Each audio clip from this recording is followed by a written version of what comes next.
Bismillahirrahmanirrahim. Assalamualaikum warahmatullahi wabarakatuh.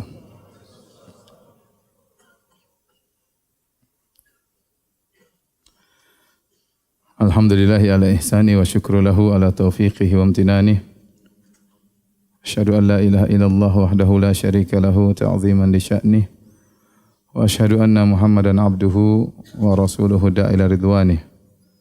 Allahumma salli alaihi wa ala alihi wa ashabihi wa ikhwanih. Hadirin dan hadirat yang dirahmati oleh Allah Subhanahu wa taala. Kita lanjutkan bahasan kita dari bahasan tentang fikih nikah.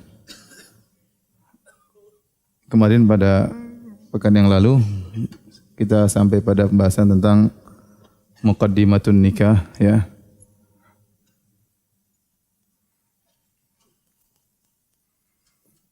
Ya, kita sebutkan di antaranya adalah hukum nikah, ya.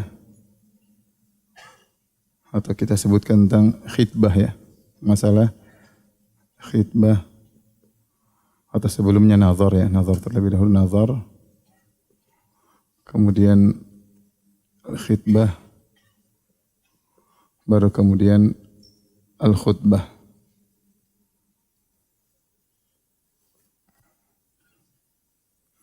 Nazar sudah kita bahas.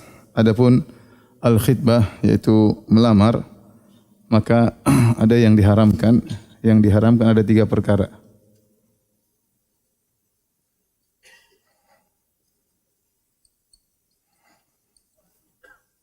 Yang pertama, mengkhitbah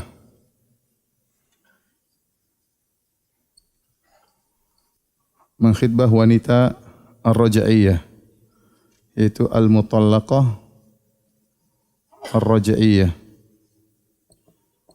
yaitu wanita yang ditalak 1 dan 2 namun masih di masa iddah.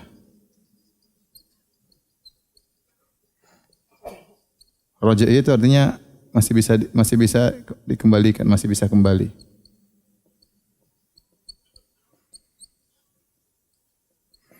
Maka ini diharamkan, ya. Khitbah diharamkan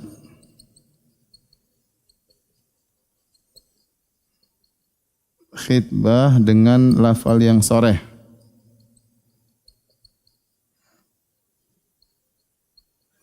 Yang tegas. Namun boleh dengan isyarat. Mohon maaf, ini tidak boleh secara mutlak. Ini tidak boleh secara mutlak. Misalnya ada seorang wanita diceraikan oleh suaminya dan dia masih talak 1, talak 2. Namanya talak 1 masih mungkin kembali, apalagi di masa iddah. Talak 2 juga masih mungkin kembali di masa iddah. Maka tidak boleh seorang laki datang kepada wanita tersebut kemudian mengatakan, nanti kalau habis masa iddah saya nikahi kamu. Itu namanya lafal yang tegas. Atau dia mengkhitbah lamar dengan lafal yang kurang tegas. Dia mengatakan, seperti engkau tidak ada yang nolak. Ini lafal yang namanya tidak tegas. Ya. Ini secara mutlak tidak boleh. Karena statusnya dia masih istri orang. Wanita yang ditalak 1 dan ditalak 2 masih dalam masa iddah, itu statusnya masih istri orang. Oleh karenanya kalau seandainya suaminya meninggal di masa iddah seorang wanita di talak pertama, dia masih dapat warisan. Atau wanita ini meninggal, dia di talak 2, tapi di masa iddah wanita ini meninggal, suaminya masih dapat warisan dari istrinya. Oleh karenanya masih dalam status suami istri, hanya saja sudah jatuh talak 1, talak 2, tidak boleh dinikmati, tidak boleh dicium, tidak boleh digauli. Ya, tapi statusnya masih istri. Makanya wanita talak 1, talak 2 masih tinggal di rumah suaminya, ya. Masih tinggal di rumah suaminya. Coba nanti kita bahas secara khusus tentang masalah talak, ya. Kemudian yang kedua, ini tidak boleh secara mutlak. Adapun wanita yang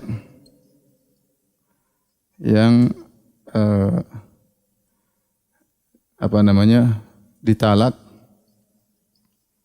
namun bukan raj'iyah.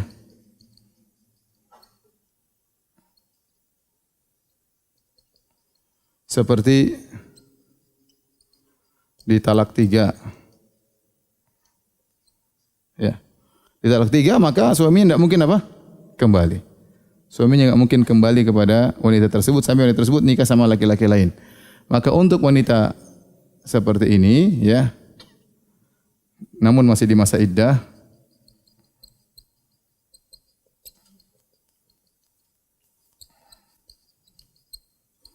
hanya boleh mengkhitbah dengan ta'rid, dengan isyarat, tidak soreh. Allah berfirman, la junaha alaikum fima arradtum bihi min khidbatin nisa. Wala junaha alaikum fima arradtum bihi min khidbatin nisa. Kata Allah Subhanahu wa taala, tidak mengapa bagi kalian kalau kalian memberi isyarat untuk mengkhitbah wanita yang demikian. Artinya tidak boleh sore. Kalau sore haram. Ya, karena dia di masa iddah, wanita di masa iddah enggak boleh dilamar. Tapi kalau isyarat boleh. Wanita sepertimu tidak ada laki-laki yang tolak misalnya. Engkau wanita yang cantik misalnya. Namanya isyarat-isyarat kalau mau ya. Ya. Ini isyarat-isyarat kalau mau ya. Ya. Wanita sepertimu wanita yang solehah. Ini isyarat-isyarat. Tapi enggak boleh bilang saya mau menikahi engkau, enggak boleh. Haram karena dia masih di masa apa? Masa iddah ya.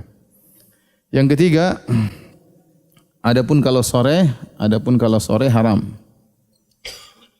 Kalau lafalnya sore tegas maka haram. Yang ketiga adalah melamar di atas lamaran saudaranya.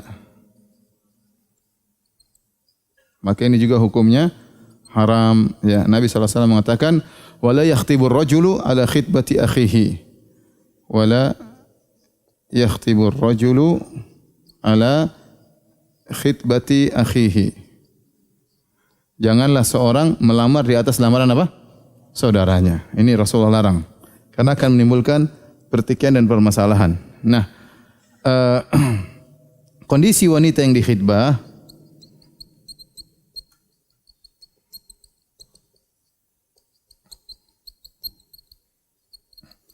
ada beberapa. Pertama, dia menolak lamaran orang lain tersebut. Yang kedua, dia menerima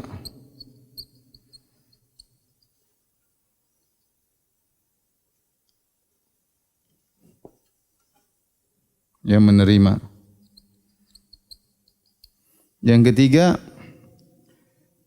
belum menerima tapi sudah condong. Tapi sudah condong. Misalnya, kau terima jelas lamaranmu, kami terima. Ya, tinggal pembicaraan tentang kapan hari hanya untuk menikah. Kalau belum diterima, tetapi belum bilang iya, tapi sudah mulai bahas tentang kalau bagaimana kalau kita nikah mau tinggal di mana, maharnya berapa, itu berarti ada kecenderungan. Paham? Maka kalau sudah diterima haram, tidak boleh kita mengkhitbah, haram orang lain kita mengkhitbah. Haram kita mengkhitbah. Karena sudah diterima, kapan kita mengkhitbah lagi? Bakalan ribut. Demikian juga kalau sudah condong juga hukumnya apa? Haram. Yang boleh kalau ditolak. Kalau ditolak enggak apa, kita masuk kan. Sudah ditolak. Dia diterima enggak? Ya enggak, belum diterima, cuma sudah digantung setahun yang lalu, itu namanya ditolak. Maka ini boleh. Ya. Ini masalah besar, masalah apa namanya? Masalah melamar di atas lamaran orang lain ya. Ya. Saya punya kawan ada ribut gara-gara masalah ini ya. Satu sudah ngelamar, ada kecenderungan, sudah bertemu berapa kali, tiba-tiba yang satu datang ngelamar. Yang satu sudah jelas, mungkin gajinya sudah jelas, yang ini masih baru mau cari kerja ya. Ya sudah, akhirnya yang pertama ditolak, berpindah kepada yang kedua ya. Bayangkan seorang datang melamar seorang wanita pakai motor, sudah ngomong, sudah kecenderungan, Masya Allah, lelaki soleh. Tiba-tiba ada yang datang melamar bawa mobil. Ya sudah, sekarang sudah tidak ada cinta buta. Wanita bisa bedakan motor dan mobil. Akhirnya yang bawa motor ditolak, ya mohon maaf ini wanita belum siap karena gini-gini, tahu-tahu nerima yang lain. Nah, yang ditolak kalau tahu tentang perbuatan yang diterima tentu dia akan jengkel. Ya, dan banyak kasus seperti ini akhirnya terjadi permusuhan. Sampai sekarang permusuhan tidak berhenti-berhenti. Sakit hati dia. Kenapa? Karena wanita yang sudah lamar, sudah condong ternyata diambil oleh orang lain. Maka haram seorang melamar di atas lamaran orang lain. Adapun kalau tidak ada kejelasan dan tidak ada kecondongan, maka tidak mengapa. Seperti Fatimah bintu Qais radhiyallahu taala anha, seorang wanita Quraisy dilamar oleh Muawiyah dan Abu Jaham. Maka Fatimah datang kepada Nabi sallallahu alaihi wasallam, "Ya Rasulullah, sungguhnya Muawiyah dan Abu Jaham melamar saya." Maka Nabi sallallahu alaihi wasallam berkata, "Amma Muawiyah tu fasulukun la malalahu." Kata Nabi, Muawiyah miskin, tidak punya harta. Jangan nikah dengan dia. Ya, karena dia bertanya minta nasihat kepada Nabi. Wa amma Abu Jaham, ya, la yadha'u asahu an atiqihi. Dia tidak pernah menanggalkan tongkat atau ya dari bahunya. Itu sering mukul wanita. Darabun lin nisa, suka pukul istri. Ingkahi Usamah, nikahilah Usamah bin Zaid bin Harithah. Akhirnya Fatimah binti Qais menikah dengan Usamah bin Zaid dan akhirnya dia termasuk yang dicemburui, artinya dia bahagia dengan suaminya tersebut. Padahal Usamah dulu bapaknya budak, ya, Zaid. Kemudian ini wanita Quraisyah, wanita yang nasabnya tinggi, tapi karena menjalankan perintah Nabi SAW maka dia menikah dengan lelaki tersebut. Ya, di dalam kasus ini ada dua orang melamar bersamaan, yaitu Muawiyah sama siapa? Abu Jaham. Sama-sama melamar Fatimah binti Qais. Namun para ulama bawakan bahwasanya tidak ada kecenderungan dan tidak ada penerimaan. Maka pintu masih terbuka. Mungkin 4 orang melamar sekalian. Belum ada yang jelas semuanya. Maka kondisinya akhirnya Fatimah milih. Ya, Fatimah milih. Kata Rasulullah SAW, Muawiyah miskin, enggak punya harta. Subhanallah. Tidak lama kemudian, ya, saat itu Muawiyah miskin. Kemudian lama-lama menjadi khalifah, Amirul Mukminin. Menguasai kaum muslimin. Ya, nama orang tadinya miskin tidak punya apa, tiba-tiba menjadi apa? Khalifah. Baik. Mukadimah yang berikutnya kita bahas adalah khutbah. Ini khutbah, ya, khutbah nikah. Khutbah nikah yaitu dibacakan sebelum akad. Sebelum akad. Sebelum ijab qabul. Apa hukumnya? Ada khilaf di kalangan para ulama, 2 pendapat. Ada yang mengatakan wajib, ada yang mengatakan apa? Sunnah. Namun yang benar hukumnya sunnah. Jadi seorang sebelum melakukan akad nikah dia bacakan dulu khutbah nikah. Yang ma'ruf khutbatul hajah. Innal hamdalillah nahmaduhu wa nasta'inuhu wa nastaghfiruhu wa natubu ilaihi wa na'udzu billahi min syururi anfusina wa min sayyiati a'malina may yahdihillahu fala mudilla lahu wa may yudlil fala hadiyalah. Asyhadu an la ilaha illallah wahdahu la syarikalah wa asyhadu anna Muhammadan abduhu wa rasuluhu la nabiyya ba'dah.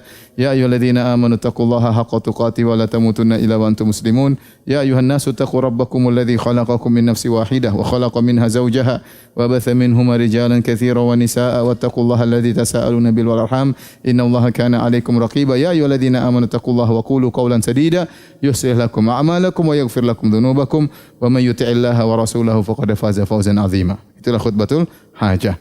Kenapa dibacakan khutbatul hajah sebelum akad nikah? Untuk memberi nasihat kepada kedua mempelai. Ya, makanya disebutkan segala puji bagi Allah, kami memujinya, wa nasta'inuhu, memohon pertolongan kepadanya, wa na'udzubillahi min syururi anfusina, akan berlindung kepada Allah dari kejelekan jiwa-jiwa kami. Ya, bahwasanya dalam jiwa ini ada kejelekan yang membuat seorang terjerumus dalam kezaliman, dalam kemaksiatan. Kemudian dibacakan ayat-ayat Allah, ya ayyuhalladzina amanu taqullaha haqqa tuqatih. Bertakwalah kepada Allah. Dalam menjalankan pernikahan butuh apa? Ketakwaan. Tidak gampang menjalankan roda pernikahan. Butuh ketakwaan baik dari sang suami maupun dari sang istri. Kalau tidak akan terjerumus dalam kezaliman. Kemudian diingatkan tentang karunia, ya ayyuhan nasu taqu rabbakumul ladzi khalaqakum min nafsin wahidah. Bertakwalah kepada Rabb kalian yang telah menciptakan dari satu jiwa, dari Adam, wa khalaqa minha zawjaha. Lalu Allah ciptakan dari Adam Hawa, wa batha minhuma rijalan katsiran wa nisaa'a. Dari pernikahan Adam dan Hawa maka lahirlah anak yang begitu banyak di antaranya kalian.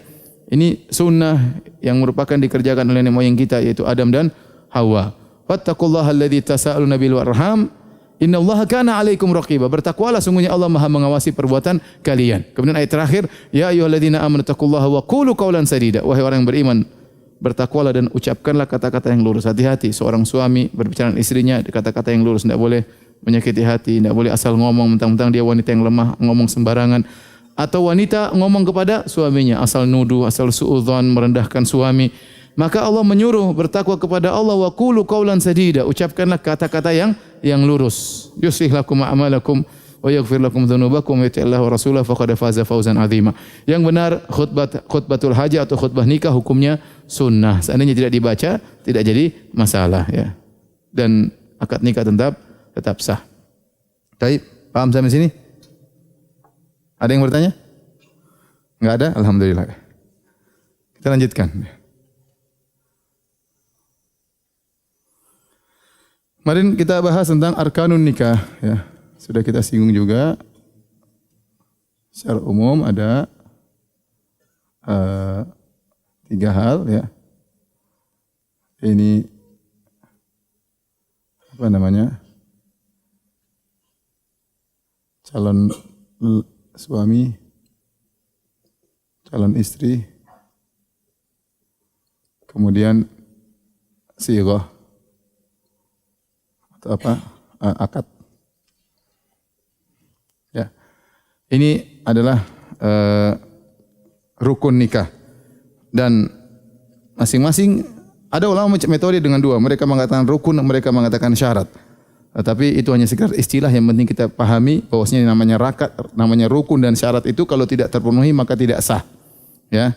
Nanti kenapa dikatakan rukun, kenapa dikatakan syarat, ini istilah fuqaha. Tapi kita ikuti salah satu metode saja, yang penting yang namanya rukun dan syarat itu kalau tidak terpenuhi maka ibadah tersebut tidak sah.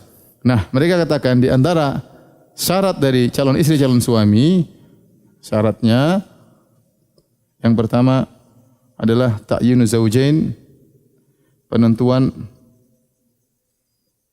siapa yang menikah dengan jelas.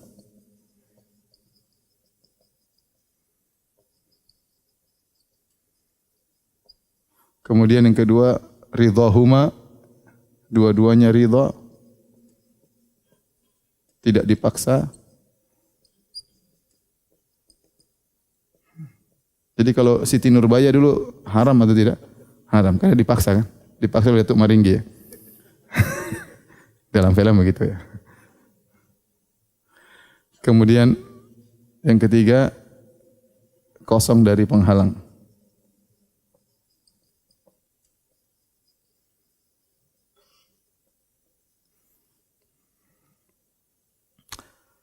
Taib. Adapun sighah akad maka ada syarat-syaratnya. Di antaranya ijab. Kemudian apa? Qabul. Kemudian 2 saksi. Nah, ijab ini harus dari apa? Harus dari wali sang wanita. Adapun qabul atau yang mewakilinya atau yang mewakilinya.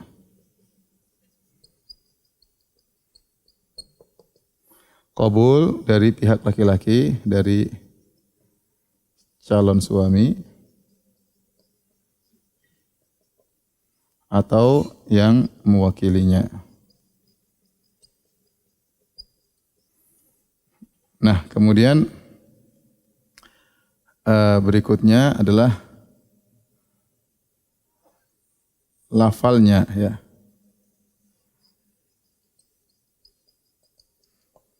Lafalnya harus jelas. Taib. Kita akan bahas terlebih dahulu ya tentang rukun-rukun nikah ya. Yang pertama sighah akad ya. Tentu ada calon istri, calon suami dan ada akad nikahnya. Akad nikah ini terjadi kalau ada ijab, ada qabul dengan menggunakan lafal ijab qabul disertai dengan dua saksi. Ini namanya syarat nikah. Ini syarat nikah, ini juga syarat nikah. Baik. Adapun ijab qabul, ya, ijab pertama lafalnya harus jelas. Maka di sini untuk lafalnya ada khilaf di kalangan para ulama, ya. Adapun mazhab Syafi'iyah dan Hanabilah, bagi yang bisa bahasa Arab maka harus dengan kata nikah dan zawaj, harus dengan kata nikah atau zawaj. Karena begitulah yang datang dalam Al-Qur'an, lafalnya cuma dua, ya. Ya, fankihu, menikahlah, ma tabalakum, dari wanita yang kalian sukai, masna wa thulatha wa ruba, 2, 3 atau 4. Ada kalimat nikah. Seperti firman juga Allah, wa ankihul ayama minkum wa salihina min ibadikum wa imaikum iyakunu fuqara yughnihimullah min fadli. Nikahkanlah. Kalimat juga nikah, ya. Inni uridu an unkihaka ihda ibnatayya hataini, kata seorang soleh di negeri Madian, aku ingin menikahkan engkau hai Musa dengan salah seorang dari 2 putriku. Jadi semuanya menggunakan kalimat nikah, ya. Ya, hatta tankiha zaujan ghairah, sampai dia sang wanita yang sudah ditalak 3 menikah dengan lelaki yang lain. Jadi datang syariat dengan lafal nikah atau dengan lafal zawaj. Seperti tentang kisah Zaid bin Harithah, zawajna kaha, ya. Kalau Zaid sudah selesai dari istrinya, masa iddahnya sudah selesai, kata Allah zawajnakaha, maka kami nikahkan engkau wahai Muhammad dengan bekas mantan istrinya Zaid. Allah menggunakan kalimat zawajnakaha. Oleh karenanya menurut mazhab Syafi'iyah dan Hanabilah tidak boleh menikah kecuali dengan lafal itu. Nikah atau apa? Zawaj. Adapun pendapat yang lain seperti Malikiyah,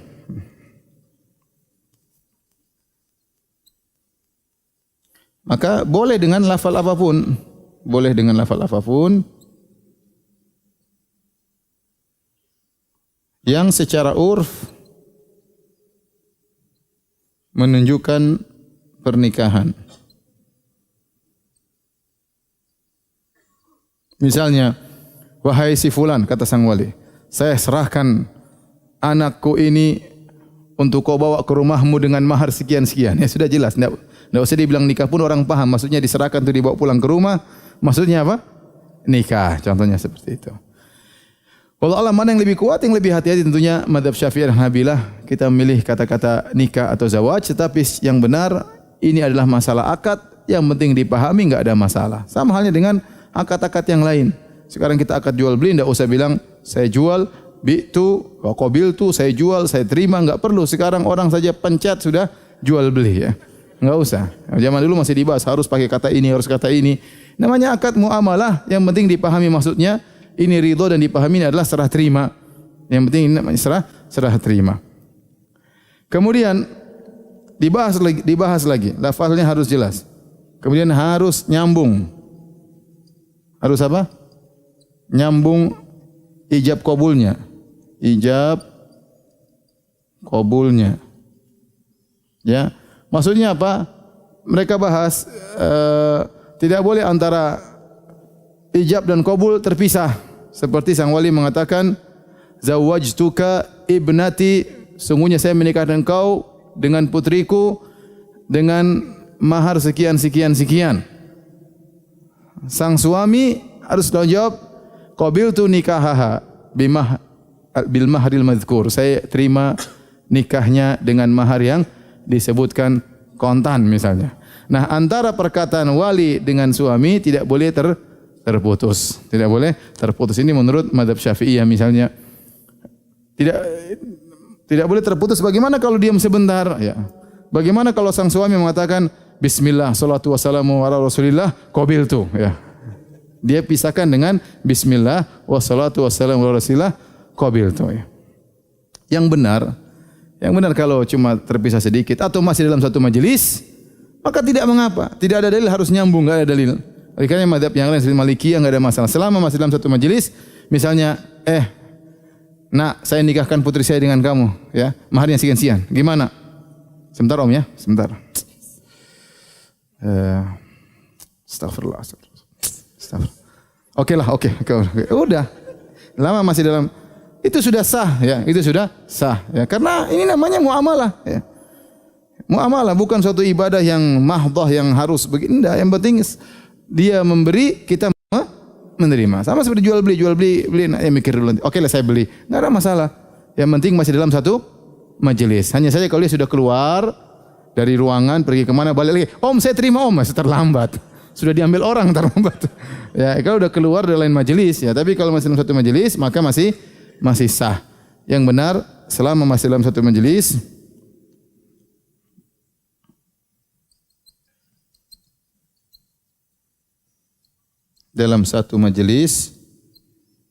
maka sah meski tidak langsung nyambung.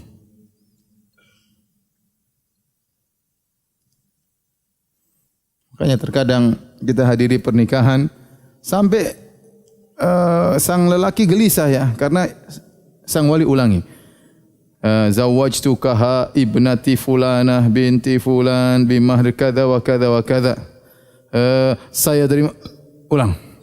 Kata penghulunya ulang. Harus satu nafas, enggak boleh apa? Berhenti. Kadang aduh ini kok susah sekali mau nikah ya. Iya. Akhirnya ulang lagi. Sampai ada slide dikit. Sah. Dia belum ngomong dia sudah bilang apa? Sah duluan. Karena dia stres mungkin suruh ulang ya orang stres. Kenapa susah seperti itu ya? Kan dipahami yang penting kamu beri saya terima selesai. Akad jual beli juga begitu ya. Yang benar bahwasanya menurut sebagian mazhab tidak boleh terpisah, tapi maksudnya kalau terpisah sebentar enggak ada masalah. Mikir sebentar tidak ada masalah, yang apalagi bismillah sholatu wassalamu rasulillah qabiltu nikahah enggak ada masalah, diterima. Baik. Kemudian masalah berikutnya ini sudah belum? Saya mau hapus. Tolong dihapus. Kalau sudah difoto sebentar biar foto dulu.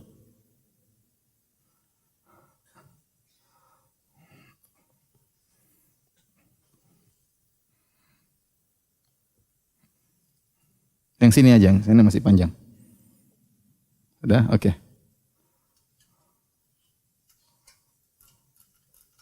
Ya. Isyarat. Dalam surat Al-Baqarah. Surat Al-Baqarah ayat 235.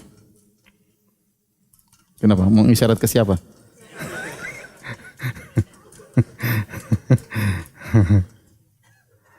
Hanya boleh isyarat kepada wanita yang sudah ditalak 3 ya. Ya, atau misalnya suaminya meninggal dunia, sudah tidak ada kembali lagi. Suaminya meninggal dunia, tapi di masa iddah dengan syarat hanya boleh apa? Isyarat. Tapi kalau bilang saya nikahi kamu dalam masa iddah hukumnya haram. Taib.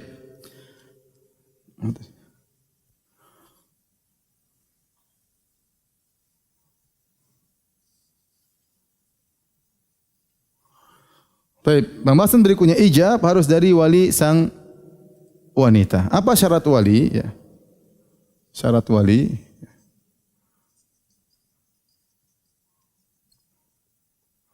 Syarat wali diantaranya ya biasa apa namanya?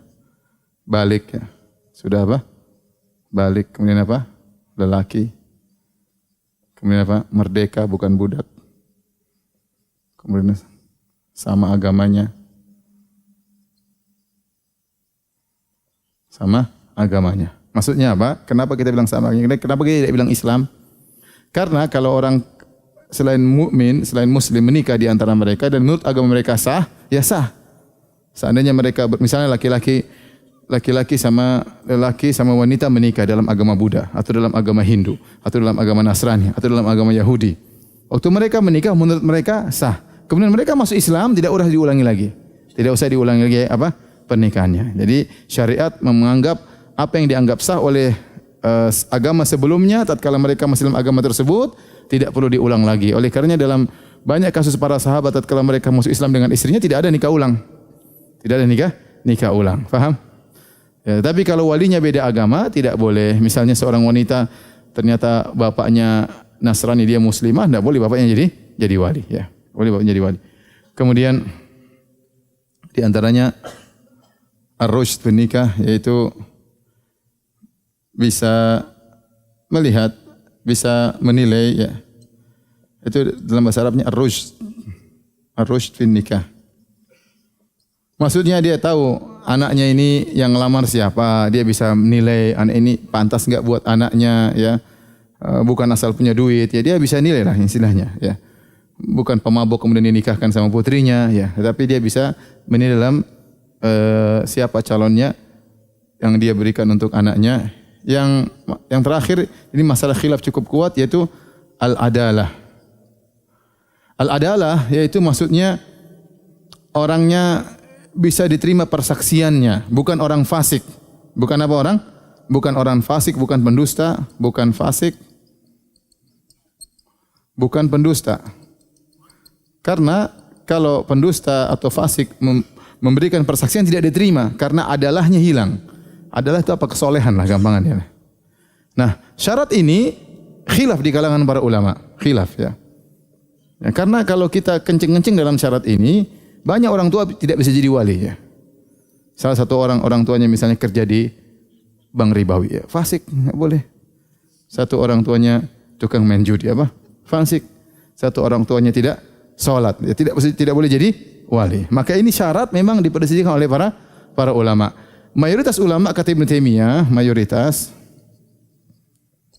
dalam hal ini maksudnya mazhab Hanafiyah, kemudian Malikiyah, kemudian salah satu pendapat dalam mazhab Syafi'iyah, dalam mazhab Syafi'i, kemudian satu riwayat dari Imam Ahmad,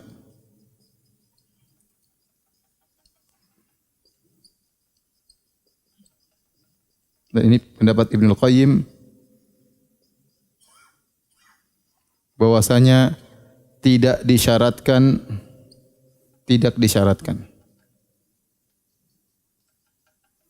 Kemudian sebagian ulama yang lain mazhab Hambali sama mazhab Syafi'i disyaratkan adalah disyaratkan kesolehan maksudnya ya. Mana yang lebih rajih di antara dua pendapat ini? Wallahu bisawab ya. Yang lebih rajih saya lebih condong pada pendapat jumhur atau mayoritas ya. Karena harus ada wali, tetapi wali tersebut tidak harus orang saleh, harus orang bertakwa, tidak harus.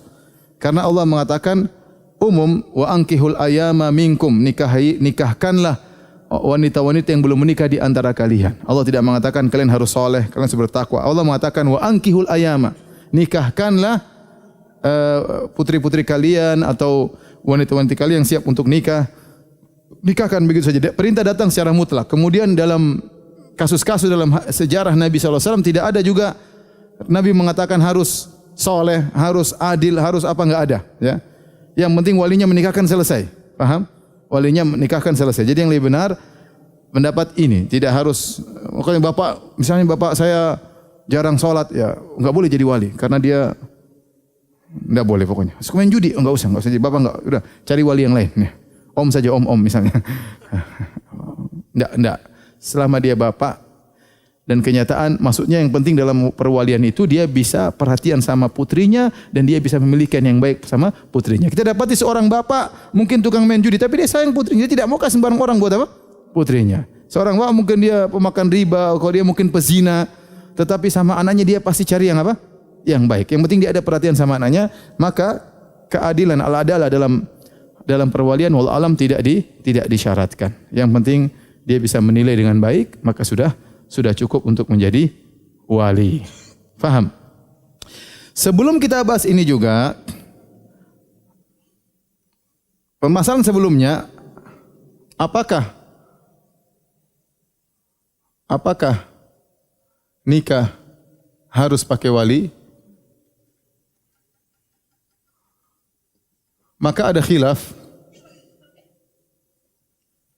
Dua pendapat ya. Jumhur mayoritas harus. Hanafiyah tidak harus. Jadi menurut Hanafiyah, seorang wanita boleh menikah tanpa wali. Ya. Ada yang merinci, ini secara umum, tapi ada yang merinci. Yang jumhur mau janda, mau perawan, mau gadis harus pakai wali. Mau janda 2 kali janda, 3 kali janda harus pakai apa? Wali. Menurut Hanafiyah, mau janda, mau perawan, dah harus pakai wali. Ya, orang wanita berhak milih sendiri, dia lebih tentang kemaslahatannya, dia mau milih tidak usah pakai wali, dia nikahkan dirinya sendiri, enggak ada masalah. Pendapat yang memperinci, ya kalau janda boleh tanpa wali, kalau gadis harus pakai wali. Ya, misalnya pendapat yang ketiga, ya, sebagian ulama kalau janda boleh tanpa wali. Ini juga khilaf yang kuat. Namun kita jumhur, madhab Syafi'iyah, madhab Malikiyah, madhab Hambaliyah secara umum harus pakai wali. Kenapa? Karena telah sahih hadis Nabi SAW mengatakan, la nikaha illa biwali. Kata Rasulullah SAW, la nikaha illa biwali. Tidak ada nikah, tidak sah nikah kecuali dengan wali.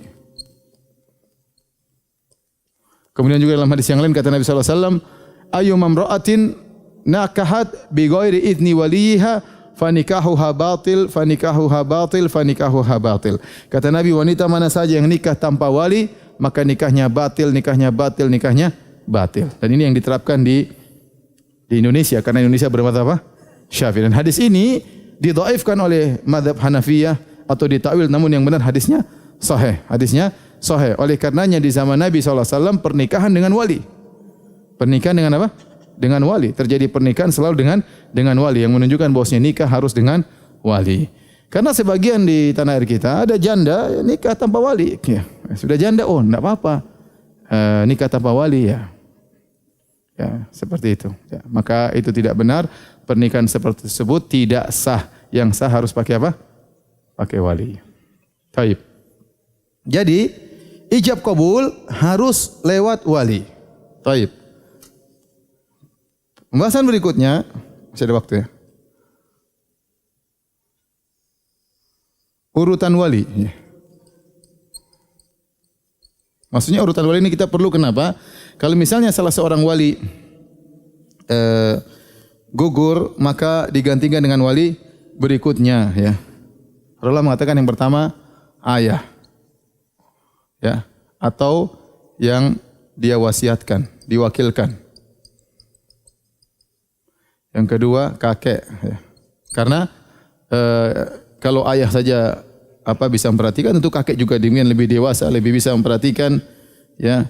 Kemudian yang ketiga anak, ya, seperti dalam hadis Ummu Salamah waktu menikah dengan Nabi SAW, maka dikatakan kepada putranya Umar, wahai Umar, nikahkanlah ibumu Ummu Salamah.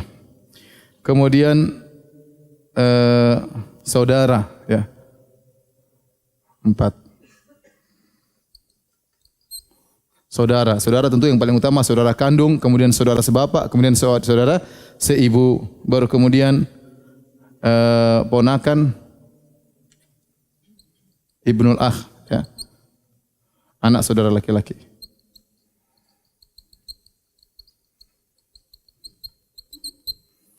Kemudian yang berikutnya pamannya, ya. Ini di antaranya, ya. Maksudnya kenapa kita buat urutan tersebut? Ya, maksudnya kalau ayah tidak bisa, misalnya perwaliannya gugur, maka kakek. Contoh perwalian gugur, contohnya gimana? Contohnya seorang lelaki yang soleh datang kepada putrinya.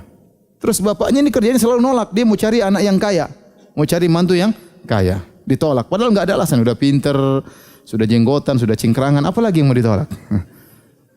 Salat sebelum subuh selalu salat, masya Allah. Khairu minad dunya wa ma fiha. Bahwasanya salat fajar, salat 2 rakaat sebelum salat subuh lebih baik daripada dunia dan seisinya. Apalagi yang kurang. Tapi enggak punya mobil masalahnya. Terus ayahnya tolak. Datang lagi calon kedua, ditolak lagi. Jadi ini berarti dia enggak beres ini. Berarti dia ingin memudaratkan kepada putrinya. Maka putrinya boleh lapor misalnya ke wali hakim, maka digugurkan, pindah kepada kakeknya, atau dia minta nikah sama kakeknya, enggak ada masalah, ya. Karena tidak berhak, karena ini wali sudah tidak beres, ya. Wali tidak, kakeknya tidak mau lagi, enggak takut ribut sama bapakmu, ya udah sama anaknya. Oh, anak takut lagi, apalagi sama kakek, ribut sama kakek, ya udah saudara, ya. Seperti itu maksudnya. Ini fungsi urutan wali. Jika ada permasalahan maka bisa dioper kepada yang lainnya. Kemudian di antaranya ya, misalnya dioper juga kenapa? Misalnya tadi pertama sang wali yang paling tinggi menyia-nyiakan sang putri ya. Dia tidak mau ngurusin, kemudian dia pilih-pilih yang terkadang orang fasik dia mau suruh nikah sama putrinya atau dia paksa dan macam-macamnya. Ini maka berpindah kepada wali selanjutnya. Atau ternyata misalnya bapaknya gila. Atau bapaknya apa? Kafir. Ya sudah pindah kakek. Ternyata kakeknya juga gila ya. Ya enggak bisa jadi wali, maka pindah kepada yang lainnya. Atau misalnya walinya bapaknya hilang kemana, enggak ada nomor telepon, enggak tahu, enggak pernah pulang sejak kecil meninggalkan sang putri, ya enggak usah jadi wali seperti itu.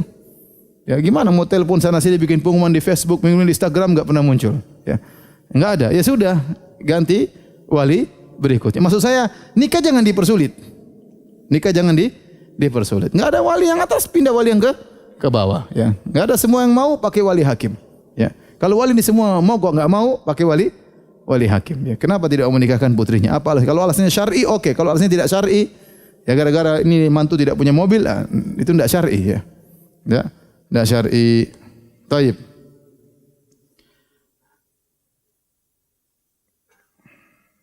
Kemudian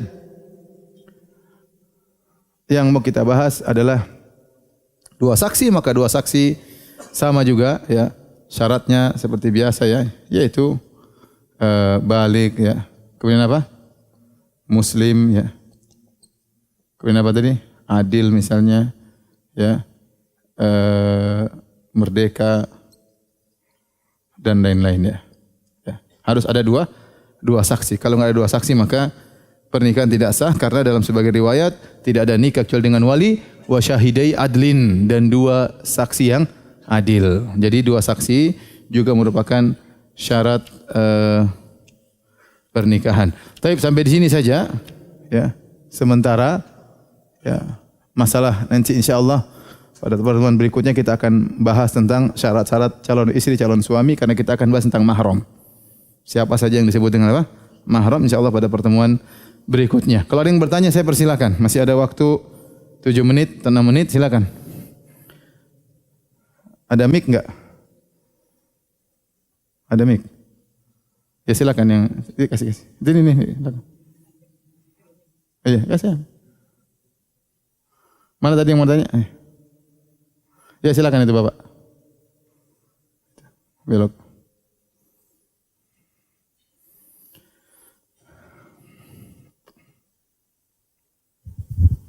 Assalamualaikum warahmatullahi wabarakatuh. Pertanyaan soal akad nikah, Ustadz. Biasa kalau di kita di Indonesia setelah akad itu disuruh tanda tangan apa sigot nikah kalau nggak salah. Taklid ya. Taklid nikah ya. Sebenarnya ini status taklid nikah ini bagaimana? Apakah wajib atau tidak? Nanti kita bahas namanya syurut fin nikah. Belum. Ya. Itu namanya syarat dalam pernikahan. Bukan syarat nikah, tapi syarat yang dipasang dalam pernikahan. Nanti akan datang pada pembahasan mungkin 2 pertemuan lagi. Sabar ya, sabar. Apalagi pembahasan poligami masih panjang, sabar. Silakan ditanya nih. Silakan. Mana mic-nya di over. Ya boleh, silakan. Nah. Assalamualaikum Ustaz. Waalaikumsalam. Bolehkah pada saat melamar juga sekaligus akad nikah? Enggak. Jadi melamar langsung akad nikah boleh, enggak apa-apa. Enggak usah pakai lamaran. Kalau memang dia mau langsung setuju langsung apa? Nikah. Tapi lamar itu kan sebenarnya mengatakan pernyataan, saya mau apa? Nikah. Ya. Apakah langsung dengan proses seperti datang orang tua, dan adat kita seperti itu kan, orang tua kepada orang tua. Tanpa orang tua juga enggak jadi masalah. Kita dari maju sendiri juga enggak ada masalah. Itu namanya melamar, itu menyatakan pengin apa? Menikah ya. Tapi kalau kita gambaran kita namanya lamaran itu keluarga laki-laki datang kepada keluarga apa? Wanita. Itu secara sopan santunnya seperti itu. Sebenarnya enggak harus demikian. Tanpa lamar juga boleh. Gimana? Oke, jadi langsung. Yang penting dia tidak terpaksa. Baik, yang selanjutnya. Ya silakan. Assalamualaikum warahmatullahi wabarakatuh. Assalamualaikum warahmatullahi wabarakatuh. Bismillahirrahmanirrahim. Ini Ustaz menanyakan, kita tahu sekarang ini media sosial apa segala macam itu udah ini sekali marak ya Ustaz ya. Ada kejadian kebetulan menimpa saudara saya, itu yang dikenal dengan istilah tahbib Ustaz. Apa? Tahbib. Tahbib. Kenapa? Jadi si istrinya ini digoda sama apa namanya laki-laki lain sehingga dia bercerai sama suaminya. Apa namanya? Pelakor bukan? Siap. Perebut laki orang kalau pelakor ya. Kali ini Pebinor berarti. apa? Apa? Nah, Minor. Peminor. pebinor Ustaz. Apa singkatan dari? Perebut bini orang Ustaz. Oh, perebut bini orang. Peninor. Baik, silakan. Sebenarnya kalau mau jujur dua-duanya yang satu pelakor satu pebinor Ustaz. Oh, iya ya. Jadi dua-duanya jadinya bercerai. Oh, dua-duanya bercerai akhirnya. Iya. Nah kemudian mereka menikah, meminta izin sama ayahnya si perempuan ini. Sebenarnya ayahnya tidak mengizinkan pada awalnya, tapi karena dia berpikir daripada si Zina terus. berzinah terus, Ya izinkan. akhirnya diizinkan, tapi tidak langsung dinikahkan oleh si ayahnya, tapi diwakilkan sama wali hakim.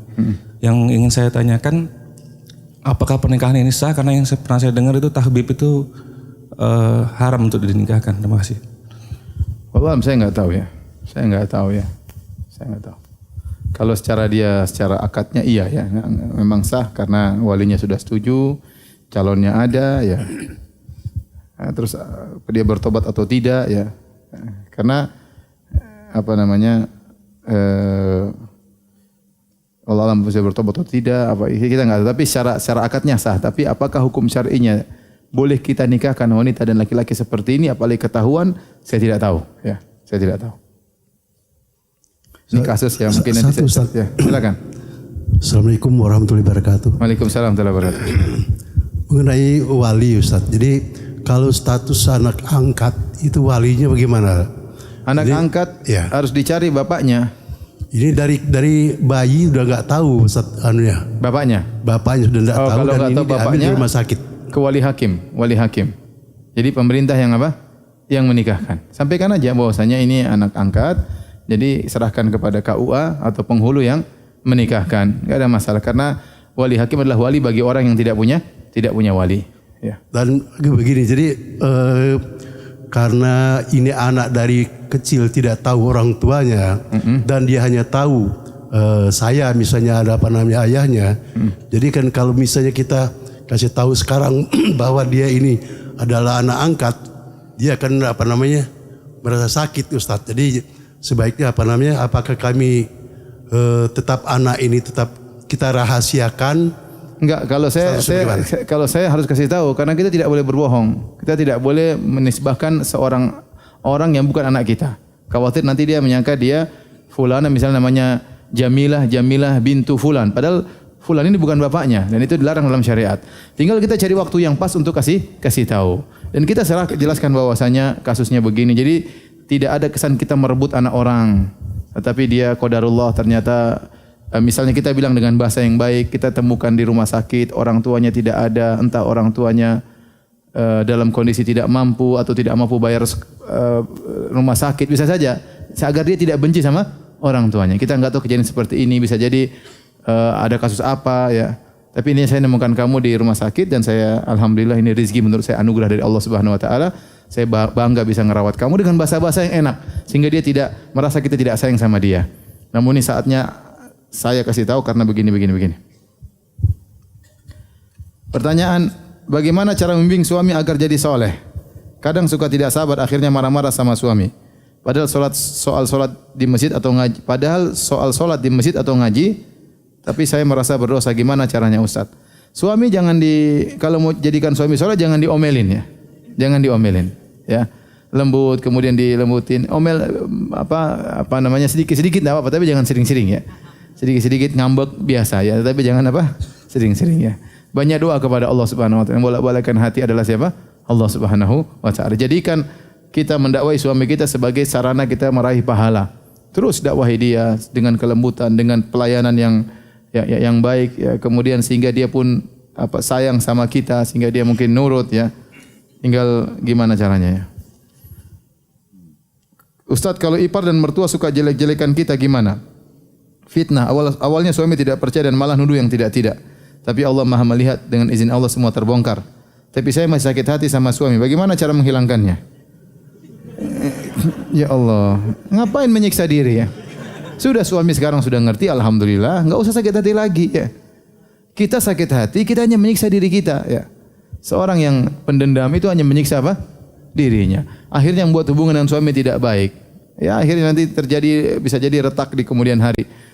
Makanya maafkanlah. Orang yang paling utama kita maafkan adalah orang terdekat kita. Istri kita utama kita maafkan. Suami kita paling utama untuk kita maafkan. Ustadz mohon menasihatnya bagaimana jika seorang ibu masih belum bisa merestui anaknya perempuan padahal sudah lamaran. Namun hati terasa menjanggal seperti belum ridho. Mohon nasihatnya Ustadz. Sudah terlanjur, sudah dilamar, sudah oke. Ya mau diapain? Mau ribut, mudaratnya lebih besar. Dia tinggal berdoa kepada Allah semoga pasangan putri ibu adalah yang baik. Terus nasihati. Ya sudah, kita hadapi yang namanya qadarullah ya. Ada perkara-perkara yang di luar keinginan kita, di luar cita-cita kita, itu yang disebut dengan apa? Qadarullah. Mau diapain? Ya sudah, tinggal kita jalani mensikapi problematika tersebut dengan baik. Ustadz, bolehkah saya menikah dengan seorang ikhwan yang sudah bersuami? Boleh kalau memang jatah masih ada ya. Ya, tapi kalau formulir sudah habis, kan formulir setiap laki-laki formulirnya 4 ya. Biasanya laki-laki baru 1 terisi, masih 3 kosong ya. Masih seperti saya, formulir saya baru terisi apa? 1. Yang 3 mana? Diisi semua sama istri saya. Saya suruh istri 1, dia isi 4-4-nya. Yang jadi masalah, proses itu harus syar'i. Proses tersebut harus syar'i. Ini suami orang nih, ternyata kita goda, kita rayu, enggak boleh ya. Kita kalau mau menawarkan diri jadi istri kedua harus syar'i. Tidak boleh kemudian kita misalnya melakukan cara-cara yang tidak benar dengan berdua-duaan, dengan mengirim puisi cinta-cinta, itu sudah pacaran namanya. Itu yang saya khawatir tidak berkah ya. Kalau tertarik bilang saya siap dinikahi dua, entah lewat orang lain, ya sudah tinggal dia berpikir kalau dia oke, tinggal dia caranya bagaimana yang syar'i. Yang jadi masalah terkadang kita goda suami orang, ya itu jadi masalah ya. Ya akhirnya tidak syar'i, akhirnya terjadi kemudaratan. Syar'i saja ribut, apalagi enggak syar'i.